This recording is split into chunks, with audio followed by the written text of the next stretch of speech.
Breaking news out of Georgia. A judge has again dropped multiple charges in former President Donald Trump's 2020 election interference case out of Georgia.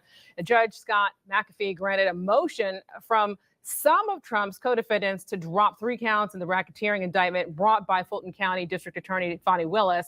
Trump and a slew of his co-defendants are also accused of attempting to subvert Georgia's election results to keep Trump in the White House after he lost the 2020 presidential election.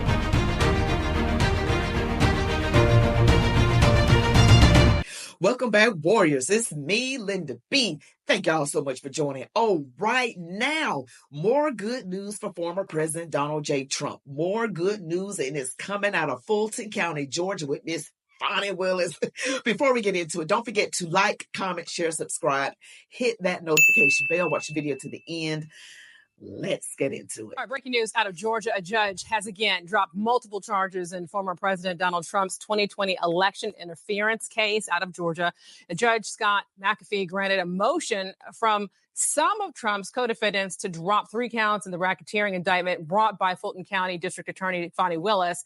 Trump and a slew of his co-defendants are also accused of attempting to subvert Georgia's election results to keep Trump in the White House after he lost the 2020 presidential election. Chief Legal Analyst Khalif Rhodes joins us now. All right, lots to talk about here. You're smiling. Tell me why. I'm a criminal defense attorney. I mean, any day you get charges dropped, it's a win. But okay. So that definitely. was one of the questions I was going to ask you, because Trump's attorney is saying this is a win for Trump. So explain that, and like what's really going on, because is it normal for a judge at this point to drop charges like this? Couple parts. So 100%. If I got a client that got multiple charges, if I can get 4 or 5 of them off the board, and now we're only dealing with 1 or 2, great. He had way more than 4 or 5. So if you get, McAfee dismissed 6. Now he's taking off 3 or 4, 2 opposed to Trump. So yes, this is a win for the defense. 100%. Anytime you don't have to worry about those charges, I can focus on the other portions. Mm-hmm. You asked the question about, is this normal for this part of the process? Remember, this has been put on pause. It's been on hold. Yeah. Why? Because there's a pending Court of Appeals case to determine if Fani Willis is going to even be able to prosecute this case because of the misconduct that was alleged. And so judges only respond when there is a motion put before them. Even though the whole world is saying, hey, we got election around the corner, they're not making decisions based on election. He's saying, okay, I received this motion. I received a response.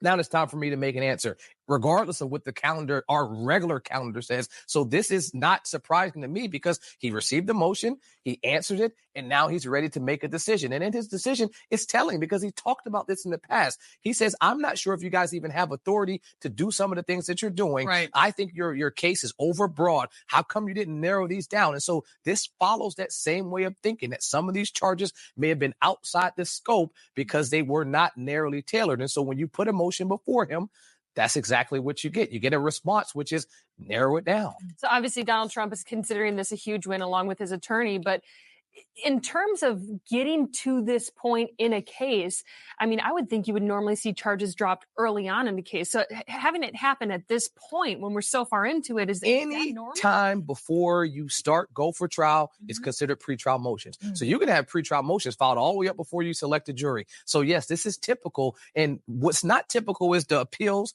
What's not typical is the challenges to the prosecutor. So that's what's drawn this out. Everything else has been normal. I have to say this, because after getting this information, I thought Fani Willis was supposed to be, hey, this was wrapped up. She's known for having racketeering cases. So for this, does this on her shoulders look bad? Or, I mean, how does this fall? These charges are being dismissed. This is a win for both. Let me go ahead and say this. While the defense is extremely happy, what Judge McAfee said, and I have to thank Professor Moore from law school, this is an example of forum nonconvenience. What she taught us is if you're not in the right forum, your case doesn't belong there. And that's what Judge McAfee said. He didn't say, I think the basis of the merits are wrong or right. He said, I think you filed this in the wrong place. These are federal charges, and the federal court would be the better place, the better convenient forum for this to be thought. But he said, regarding the racketeering, these charges can stay. Why? Because this is a case that I need to address. It's properly filed, and we'll address them. Now, he did hint on the presidential immunity, which is another thing that's the elephant in the room. Even after you start picking through these cases, can we even go forward? Because of the Supreme Court just said that the president is immune to a lot of things that they're alleging in here. Right. A lot of these were within the presidential's, his powers. And so even after today's win and loss for both sides, there's a bigger thing down the road that still needs to be addressed that hasn't even been touched. Okay, well, I just got a rap in my ear. I have so many questions about this college. You know, I'm so, into finding out what this means and where we go from here, but appreciate your insight as always.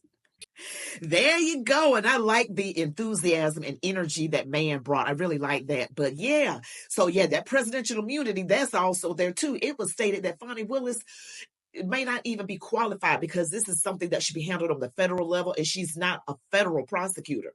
I'm like, why does she even know? And then the whole thing with her relationship with Nathan Wade, and she really should have been disqualified.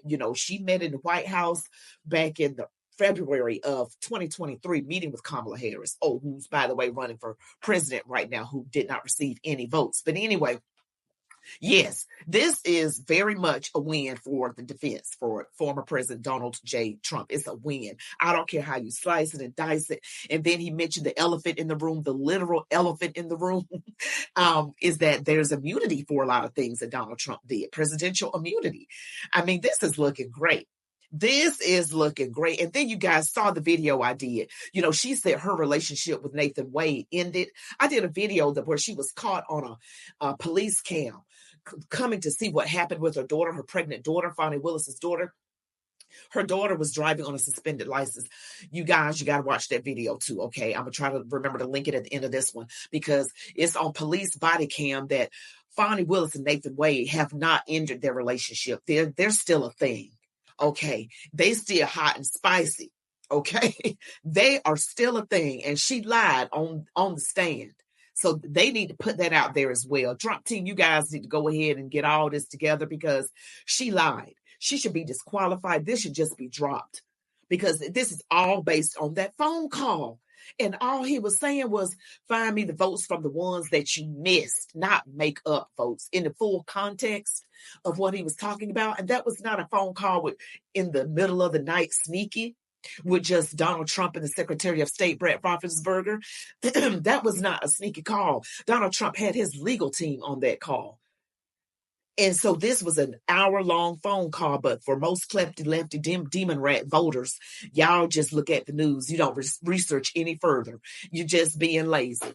And don't be the downfall of this country because you're lazy and you trust the mainstream media, the propaganda media. That's just ridiculous and lazy. But yes, this is the news I wanted to share. 2 more charges dropped. This is amazing. And yes, this is probably going, I'm hoping. I'm really, really hoping that this is just dropped altogether, that this is just null and void. This is DOA. This is ridiculous. I want it gone because this man has been chased and pummeled using lawfare. He was shot at.